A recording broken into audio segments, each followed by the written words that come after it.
Scrapbooking.com magazine presents the following article from the March 2011 issue, Layout Design, an Overview, by author and artist Di Hickman. As scrapbookers, I'm sure we've all been in the situation of sitting at our desk pushing around photos and pattern papers. One of those days when nothing seems to be working with your layout. That's usually the time I set everything down and back away. Literally.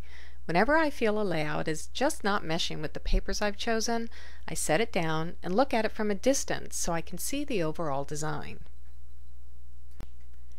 In this first layout, I decided on a center pink panel and matching papers, one of which was a shaped paper.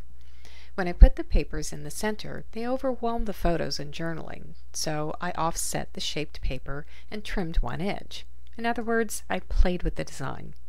In the center image, the focus is to the left, which works, but it's not as eye-catching as having the focus on the right.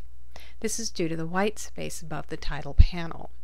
So, I kept the open space the same as on the left on the photo panel, and on the left with the cardstock around the shaped paper. Adding a little bit of color around the photo panel helps to blend the main photo journal panel with the shaped paper. The layout looks fine with the open white space around the shaped layout, but it doesn't look pulled together. By adding another strip of the striped paper on the left side, it changes the overall look of the layout completely. But again, be mindful of putting it directly along that center line. Offsetting it gives it a more balanced look.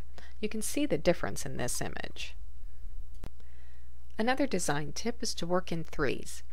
By adding the horizontal strip of the striped paper, we created a third piece of that paper. To repeat this, another design tip, repetition, I added 3 yellow embellishments: the photo corner, brads, and the button holding the flower on. That trio draws the eye towards the photo. You can see the effect on the final layout. These simple rules of design really help when creating a scrapbook page. Try incorporating them into your next layout.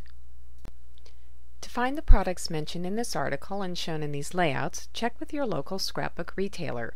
Browse our premier retail stores for coupons to a store near you. We hope you've enjoyed this article from Scrapbooking.com magazine. For more creative inspiration, be sure to check out all of the great articles and projects in this month's issue.